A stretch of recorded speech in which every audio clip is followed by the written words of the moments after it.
Pitágoras y había dicho que si teníamos 100 aminoácidos, hacíamos una proteína grande o pequeña. Pequeña. Sí, las proteínas normalmente tenían 10.000, 50.000 residuos. ¿Sí? Y si yo asumía que cada aminoácido tenía 10 conformaciones posibles, que realmente pueden ser más, pero asumiendo que podríamos tener solo 10 conformaciones posibles, yo tenía un número de conformaciones de 10 elevado a la 100. ¿Sí? Este era mi número de conformaciones posibles. O sea, son muchísimas conformaciones posibles. Asumiendo el tiempo mínimo que dura una vibración, que es esta cantidad de segundos. O sea, el tiempo mínimo que existe. Lo más rápido que puede pasar algo es en ese tiempo. ¿Sí? Asumiendo que yo esta cantidad de conformaciones las pudiera probar en este tiempo mínimo, me tardaría 10 a las 77 años en probarlas todas. Solo para un péptido pequeño. ¿Sí? 10 a los 77 años son aproximadamente 3-4 veces la vida del universo. ¿Sí? Imagínense, para un solo polipéptido. Entonces decíamos, no podemos tener un plegamiento de prueba y error porque, imagínense, a la célula se le iría toda la vida, o muchas vidas, tratando de probar todas las conformaciones para una sola proteína. Ahora imaginen todas las proteínas posibles. Todavía no lo voy a usar casi hasta el final de la clase. Gracias, de hecho.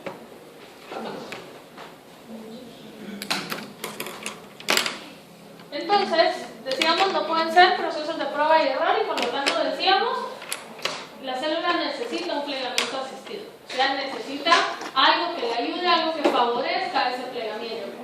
Si se recuerdan, ya habíamos hablado del embudo de energía y decíamos, muchas conformaciones posibles, un nivel energético alto, un nivel de entropía muy alto, pero solo una conformación nativa. Y decíamos que todos los que estaban acá eran intermediarios semiestables. O sea, lazos, si regresamos a la analogía del lazo, lazos donde habían conformaciones mal plegadas, donde se hacían algunos nudos. Yo no voy a subir, pero es que solo la ciudad me molesta. Entonces, tenemos acá el número de conformaciones posibles. Los de adelante me escuchan bien, si me paro acá. ¿Sí? Teníamos el número de conformaciones posibles que eran los intermediarios semiestables, que decíamos, había que desplegar la proteína para subirlo a un nivel energético y que por probabilidades volviera a caer a la conformación nativa. ¿Sí? Y que decíamos que había enzimas, por ejemplo, como la PDI, que se encargaba de hacer ese tipo como de desplegamientos. ¿Sí? Entonces, este plegamiento asistido lo que va a hacer es favorecer que la estructura siga ese patrón hasta llegar a la estructura nativa, ¿sí? Que llegue a la estructura más estable. Porque si pensamos entonces en lo que el Levital está diciendo, probar todas las conformaciones que reflejan ese nivel de entropía alto, nos tomaría 10 a los 77 años. ¿Sí? Entonces necesitamos hacerlo rápido y que la estructura de la conformación nativa ocurra y que ocurra rápido, que sea la primera en formarse. ¿Sí? Entonces, ese plegamiento asistido, ya habíamos mencionado, me recuerdo que esto ya se los había mencionado, que viene asistido por las chaperonas moleculares, ¿sí? Que son las proteínas encargadas entonces de poder venir y facilitar el plegamiento del péptido. Si nosotros hablamos entonces que las chaperonas tienen la capacidad de interactuar con polipéptidos parcial o incorrectamente plegados, o sea, tienen la capacidad de venir y unirse a un péptido o a una proteína que está mal plegada, encargarse que la PDI la despliegue, pero en lo que se despliega, la chaperona la detiene. Y después facilita que ese plegamiento que está mal, ahora tenga más probabilidades de estar bien. ¿Sí? Luego decimos, facilitan rutas de plegamiento correcto. O sea, van a actuar como facilitadoras nada más, para que agarre ese nivel energético más estable de un solo. Algunas aportan microentornos. Lo que quiero que piensen en la proteína, ¿no sienten el olor hacia algo? ¿No les molesta? No lo sienten. Entonces, acá, esta parte de microentornos, quiero que lo piensen, por ejemplo, como que están tratando de leer bioquímica en el patio cuando todos los de tercero están afuera. ¿Sí? Una gran bulla, gritos por todos lados, o por ejemplo están en la casa con el hermanito llorando o con la mamá con el radio a todo volumen. ¿Sí? Algunos podrán estudiar así. Van a ser las proteínas que requieran menor ayuda, ¿sí? Pero van a haber algunos que necesiten irse a meter a la biblioteca y la biblioteca no es suficiente, sino encima necesitan meterse en un cubículo dentro de la biblioteca, ¿sí? Necesitan estar solos para poder leer y para ¿sí? Este tipo sería proteínas que necesitan como más atención, que necesitan un ambiente más reducido, un ambiente lejos de estrés para poderse plegar de una forma correcta. Existen dos tipos entonces, están las HSP70 y las HSP60. Esto hace dos clases bastante grandes de chaperonas. Hay diferentes subclases, ¿sí? En el lenguaje tradicional se les suele llamar a las HSP70 chaperonas y a las HSP60 chaperoninas. Se los digo porque las chaperoninas siguen siendo chaperonas, entonces eso a veces puede resultar confuso. No sé si se entiende. ¿Sí? ¿Alguien se perdió con lo que dije ahorita? ¿No? Va. Entonces vamos a ver cada una por separado. Tenemos a las HSP70. Estas HSP70, lo de HSP viene por lo de Heat Shock Protein. Eran proteínas que aumentaban o se empezaban a traducir con gran velocidad cuando la célula era sometida a un estrés por calor, ¿sí? Y esa es la parte de Heat Shock. Entonces, se veía que cuando la célula era sometida a estrés, la concentración de estas proteínas dentro de la célula aumentaba. Entonces, en aquel momento se creía que era parte de la función de la proteína, como reducir el estrés o como ayudar a disminuir la temperatura o algo parecido. Con el tiempo se fueron dando cuenta que lo que realmente hace esta proteína es facilitar un plegamiento correcto de más proteínas. Entonces, ¿qué es lo que pasa? Cuando aumenta la temperatura, estamos aumentando el nivel energético en la célula, ¿sí o no? Quiere decir que estamos aumentando el nivel de entropía. Piensen en el embudo de energía otra vez. Había más energía donde más entropía había. Y mientras menos energía, mayor estabilidad, ¿sí? Si estamos aumentando el nivel de energía, estamos aumentando la entropía y por lo tanto estaríamos favoreciendo plegamientos incorrectos. Entonces, ¿qué va a pasar? Cuando hay mucho calor, se van a sintetizar más de estas proteínas para que este plegamiento sea asistido para favorecer el plegamiento más estable. ¿Tiene sentido, sí o no? ¿Sí? Va. Entonces, no promocionan activamente el plegamiento. ¿Qué quiere decir esto? Si yo vengo y les doy el lazo y les digo que lo plieguen y les doy las instrucciones para plegarlo, con las instrucciones yo estoy favoreciendo el plegamiento. ¿Se recuerdan que habíamos puesto el ejemplo hipotético? Que cada quien lo plegaba como se le daba la gana. Y decíamos cuántas conformaciones diferentes teníamos, como 30, asumiendo que hay 30 personas acá, ¿sí? 30 conformaciones diferentes. Pero solo 30 porque hay 30 personas. No quiere decir que el lazo solo puede ser plegado de 30 formas. Puede ser plegado de 10 a las 100 formas, por ejemplo, que eran muchísimo más que 30, ¿sí? ¿Sí se entiende? Sí. No. Si se me pierden, me avisan. Entonces, ¿qué pasaría? En este caso, lo que nosotros estamos haciendo es, si yo les doy las instrucciones, el número de conformaciones posibles del lazo debe reducirse, ¿sí o no? ¿Sí? Quiere decir que entonces van a un nivel energético inferior. Si van a un nivel energético inferior, puede ser que algunos se pierdan algún intermediario semiestable. Esto era a la derecha, o esto era arriba, esto era abajo. ¿Qué hacen? Levantan la mano y yo llego. Bueno, era a la derecha, por ejemplo, o era a la izquierda. Yo los estoy ayudando a doblar el lazo, pero no lo estoy doblando yo, lo están doblando ustedes, ¿sí? Entonces, en este caso, la chaperona sería yo. No estoy plegando el lazo, ustedes lo están plegando y yo solo estoy favoreciendo a que los plegamientos sean los correctos. ¿Sí se entiende? ¿Sí? Entonces esto es bien importante. Las chaperonas no pliegan, solo ayudan a plegar.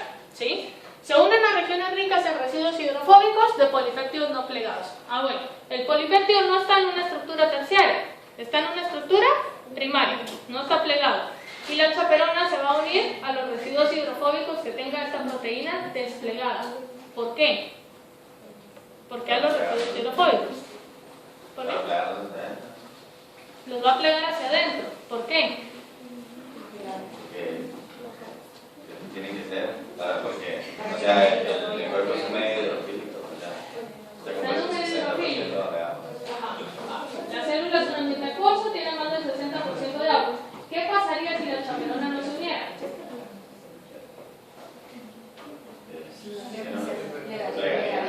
Se plegaría hacia adentro, ¿sí? En ese preciso momento. Y eso lo que haría es facilitar un plegamiento incorrecto. ¿Por qué?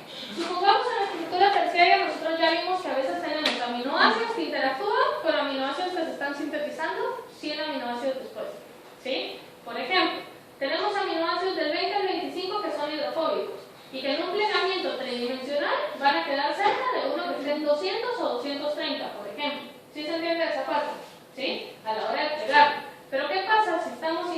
pasando la proteína. Aminoácido por aminoácido se va colocando uno a la par del otro y por lo tanto vamos 20, 21, 22, 23, 25 hasta llegar al 300. Si yo no colocara la chaperona en ese momento, ¿qué pasaría? En ese momento se plegaría hacia adentro porque quiere aislarse de ese ambiente acuoso celular, ¿sí? Por lo tanto, si va plegada con esto hacia adentro, cuando esto se sintetiza, esto ya va a estar plegado, no se va a poder unir. ¿Sí se entiende? ¿Sí? Entonces, ¿qué pasaría? Si la chaperona no viene a crear ese microentorno en ese pedacito de aminoácidos hidrofóbicos, estaríamos favoreciendo en el ambiente acuoso celular un plegamiento incorrecto. Entonces, ¿qué va a hacer la chaperona? Se va a unir acá y va a esperar a que sigamos 100, 150, 200, 300, 320. Ahora, ya no puedo soltar porque estos dos ya se van a unir y juntos se hacen hacia adentro. ¿Sí se entiende? ¿Sí? Va. Bloquean el plegamiento de proteínas que deben ser translocadas a través de membrana. Esto es así como puede ocurrir, no siempre pasa. No siempre pasa, ¿por qué? Porque no todas las proteínas son translocadas a través de membrana, solo las que tengan una función extracelular, ¿sí? Entonces, si la proteína funciona fuera de la célula, ¿en dónde es sintetizada?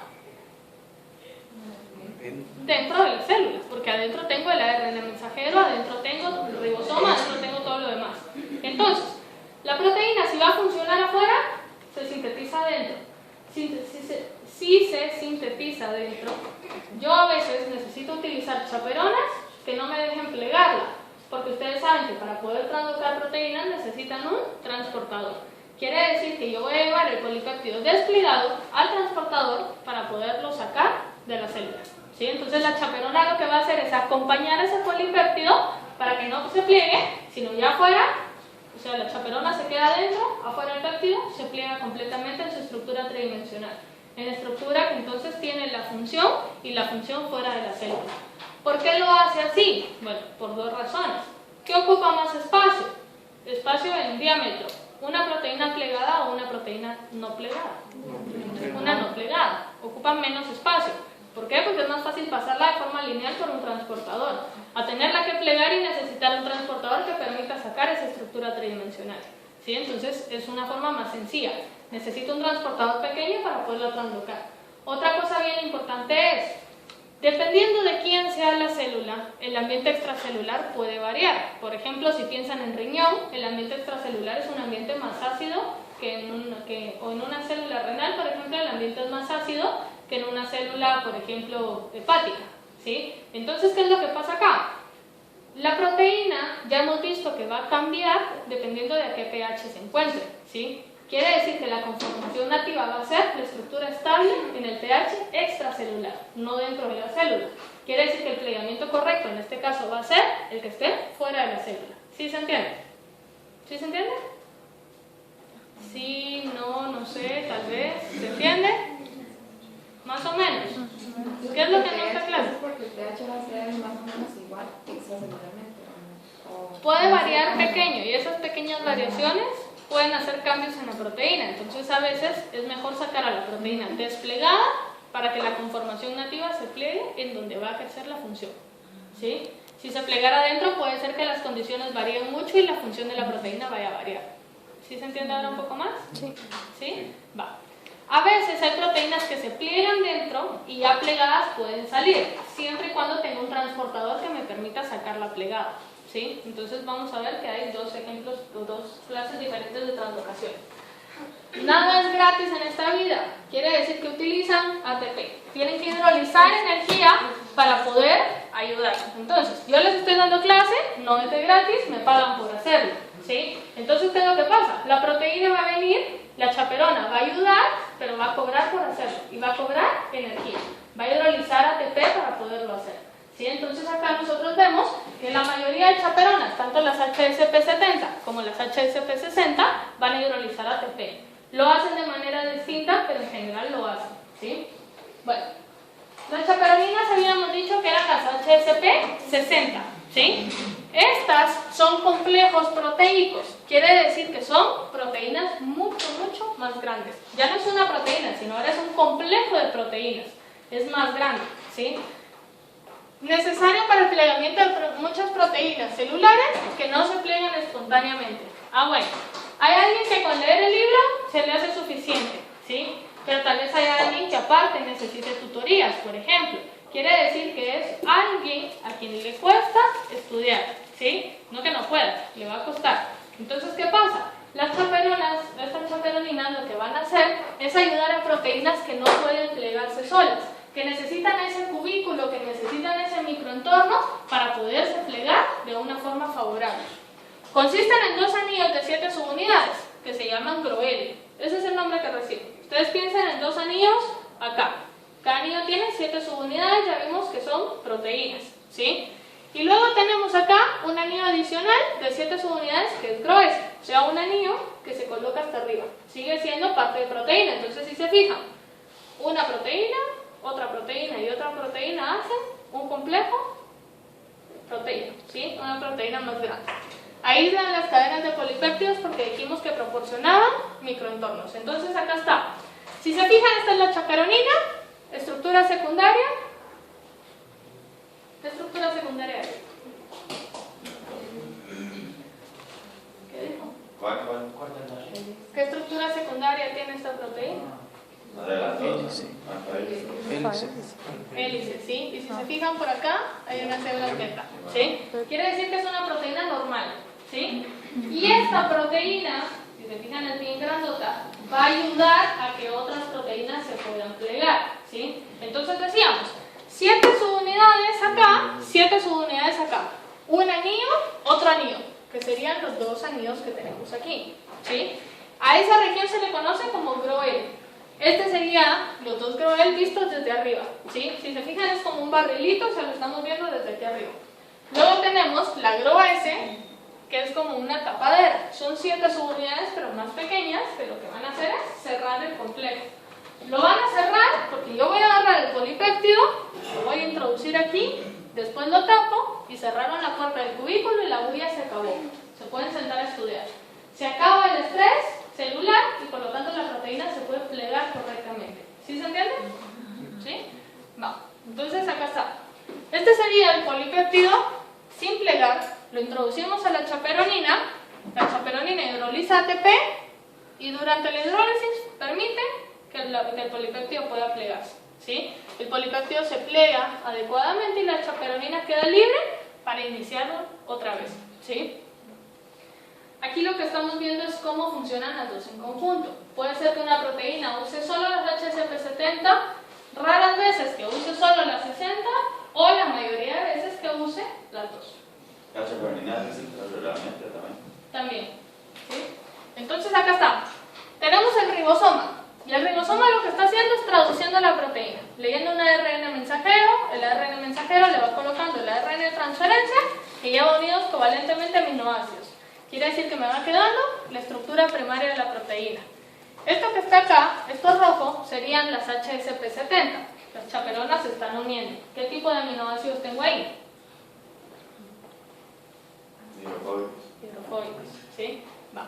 Entonces, se unen las regiones hidrofóbicas y si se fijan, puede ser que en ese momento yo retire las HSP70 y que el péptido pueda plegarse correctamente.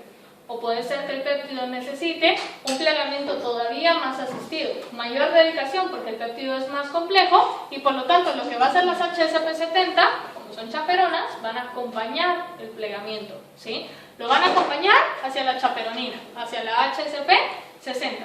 Lo introducen acá, si se fijan estas quedan fuera porque no están plegando, solo están ayudando a plegar, ¿sí? Ya cumplieron su trabajo, ya las acompañaron, ya dejaron las regiones hidrofóbicas libres de agua. Ahora el polipéptido se plega, invierto la energía y el polipéptido se plega correctamente, ¿sí? ¿Sí lo ven? No. Entonces, pueden plegarse usando solo las 70, usando las 70 las 60, o en casos muy extraordinarios puede plegarse sola, ¿sí? Bueno. Esto que tenemos acá sería básicamente la representación en plegamientos del embudo de energía. Si se recuerdan, el embudo de energía eran proteínas desplegadas con todas las opciones del mundo posibles, ¿sí? Para poderse plegar. Se empieza a plegar, el número de conformaciones se va reduciendo cada vez más hasta llegar a la conformación nativa. En el camino decíamos, en ese embudo de energía puedo ir observando las crestas que son los intermediarios semiestables, o sea, intermediarios mal plegados. ¿Sí se acuerdan que era una cresta?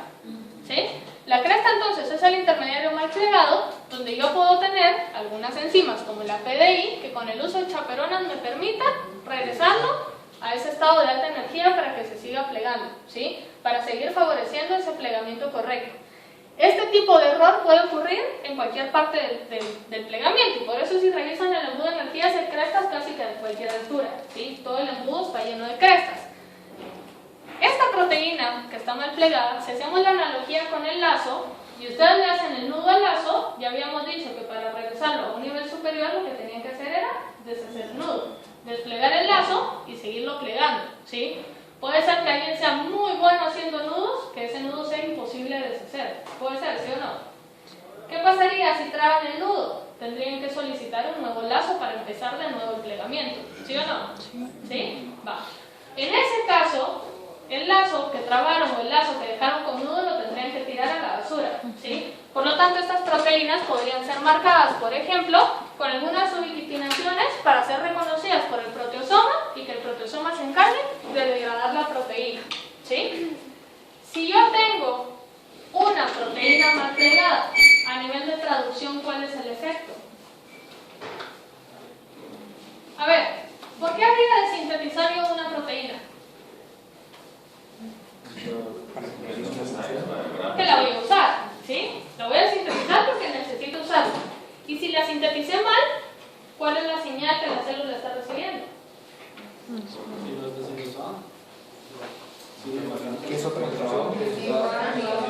Va a seguir sintetizándolas. ¿Por qué? Porque no está cumpliendo la función de la proteína.